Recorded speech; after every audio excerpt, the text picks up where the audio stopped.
Alejandra, buen día, ¿cómo te va? Buen día, ¿cómo les va a ustedes? Muy bien. Bueno, acá estamos, como todos estupefactos al ver esta actitud sistémica, ideológica del gobierno nacional y provincial de conculcar nuestros derechos ante su incapacidad de resolver los problemas de carácter concreto que tiene que resolver, que es la cuestión vacunatoria, ¿no?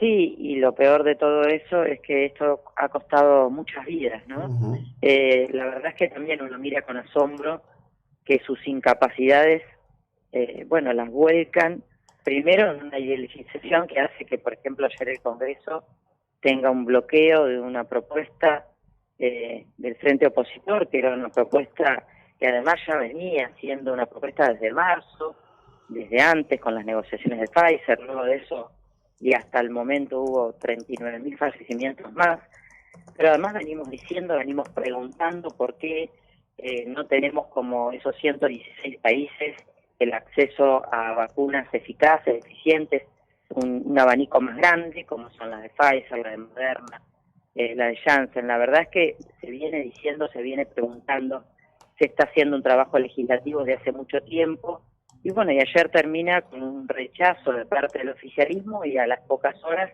un DNU que en teoría hoy estaría presentando el presidente. Claro, ahora el DNU aparece como o una respuesta a lo que provocó toda esa situación, o como un nuevo intento de decirle a la sociedad, bueno, el que te va a salvar la vida soy yo porque esto lo resuelvo yo, ¿no? En todo caso es entre siniestro y egoísta lo que ocurre. Sí, yo lo veo también de esa manera, pero además como diciendo, bueno, la verdad es que hasta aquí ya no nos podemos negar más. Hay más de 100.000 niños que están esperando una vacuna, que están en silla de ruedas, que tienen una discapacidad, que como bien decía la diputada Najul ayer en el Congreso, están encapsulados, están encerrados hace 2 años con lo que eso conlleva en su salud, no solo física, sino mental, y estamos pidiendo piadosamente por las vacunas para ellos. Pero Mm. además, hoy seguimos teniendo un muy bajo porcentaje comparado con los países, no del mundo siquiera, de Latinoamérica, Ujú. el porcentaje de vacunación con los dos, si no superamos el 10%, estamos en el 9%. Las vacunas que llegan, tenemos 4 millones todavía en las heladeras, que no entendemos bien si las guardan ahí porque están esperando el proceso electoral o cuál es el sentido de no hacer una rápida vacunación que nos tenga 24 horas a oficialismo y oposición trabajando para que esa vacuna termine depositada en el brazo de cada uno de los argentinos. Y mientras tanto, seguimos teniendo, ahora no tanto, pero un 67, un 70% de ocupación en UTI en AMBA, digo, la verdad que es un porcentaje grande y además en estos días se vio una merma pequeña de cantidad de activos y fallecidos, pero sigue siendo escandalosa. Entonces, todo esto lo podíamos haber previsto seguramente teniendo una mucho mejor gestión de la pandemia. Llega este momento que a ellos se les confunde con el momento electoral y bueno, y empiezan con estas cuestiones ahora de tratar de resarcir lo que no pudieron hacer antes. No, lo que pasa es que uno debe soportar como ciudadano, viendo todo esto, que Cristina Elizabeth Fernández diga que la oposición odia a los argentinos, ¿no? Yo, la verdad que buscaba en la imagen, digo, ¿dónde está el espejo en el que esta mujer se mira? Porque en el mismo día en que se niegan, se negaron en la legislatura de la provincia y se negaron en el Congreso Nacional Argentina, y tiene el tupé de señalar que es el otro el que odia.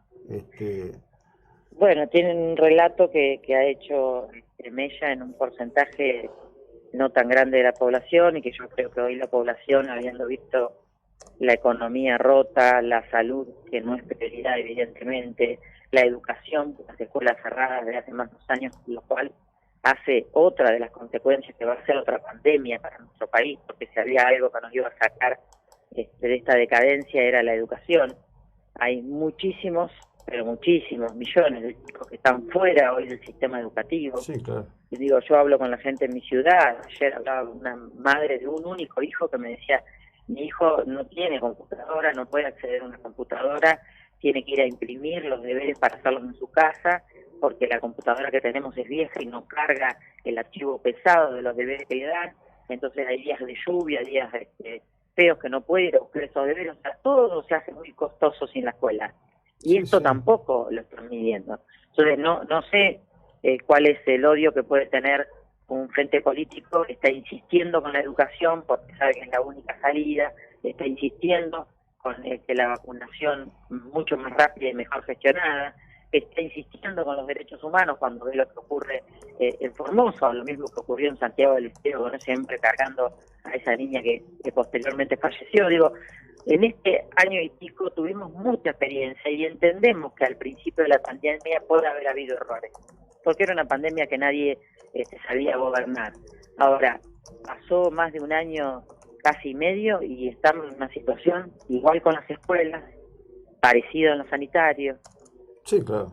Bueno, pero vos fíjate una cosa, ¿no? Yo hacía la cita esta antes de conversar contigo de esta novedad que trae la ciencia, del hallazgo de un virus de 5.000 años, cuando menos, ¿no? Es decir, los humanos hemos enfrentado los virus desde el inicio de los tiempos. Nunca con tantos recursos como hay ahora, que es la respuesta que hay que darle a la gente, con la gente dice, pero tan rápido hicieron las vacunas. Bueno, la tecnología disponible que hay hoy no había existido nunca antes. Pero resulta que adquieren tecnología, como ha pasado con este secuenciador que compró el Ministerio de Salud, que se llama COVIDsec, y hace 5 meses que está y no lo terminan de instalar y no lo usan. Y entonces la opción que emplean es una conculcación de derechos y dejan a los argentinos varados en el exterior. Es ideológico, pero también es de una incompetencia fenomenal, ¿eh? Sí, en cuanto a los varados, me gustaría saber cómo están llevando el control de la frontera terrestre en los 4 puntos cardinales de nuestro país, porque la verdad que sospecho que esto también es una cuestión, por supuesto que Ezeiza es un lugar de desembarco, pero no hay que hacer nada más ni nada menos que lo que hacen el resto de los países del mundo, que es controlar a ese ingreso que no era tanto, que eran 2.000, 3.000 pasajeros. Bueno, controlarlo, no con antígeno, hacerlo con PCR, controlar el seguimiento posteriormente. Uno puede estar aislado una semana y hay maneras de que te lo controlen. Bueno, Sí, ahora claro. se les ocurrió reducir a 400 y decirle a los demás que van a tener que esperar un mes y medio afuera. Y mientras tanto, las fronteras con Brasil, con Paraguay, y como se dijo ayer, y lo decía bien el ex secretario de Salud, ministro de Salud de nuestro gobierno, Adolfo Rubinstein, la variante Delta es global y va a entrar de la misma manera que entró el COVID. Sí, bueno, Si no, estaríamos diciendo lo mismo que dijo Ginés al principio, no, este virus está en China, está muy lejos. sí. O sea, como toda cuestión global también se va a tener que meter. Lo que tenemos que hacer es testear más, rastrear más, aislar más, pero lo venimos diciendo cansados de decir esto. Bueno, pero estamos en lo que estamos. Fíjate vos que ayer se publicó un informe, La Nación lo publicó, sobre lo que ocurre allí en Aguas Blancas, en la localidad de Bermejo, es decir, hay dos localidades en paralelo, Río Bermejo en Argentina, Bermejo enfrente en Bolivia. Está suspendido el uso de las lanchas que hacen el cruce, pero resulta que hay unas balsas que se han hecho y cruzan todos los días a vista y paciencia tanto de las autoridades argentinas como bolivianas, en algo que parece que nadie puede o quiere controlar. Lo que está pasando también en la frontera de Misiones, pasa exactamente lo mismo.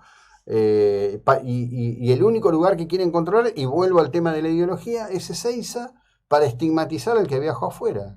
Sí, y sin tener en cuenta que hay gente que no viaja por turismo. Hay gente que viajó, por ejemplo, para trasladar esas 5.000 córneas que se perdieron. Sí. Hay gente que viaja porque tiene un hijo discapacitado y necesita un tratamiento que hoy Argentina no se lo puede ofrecer.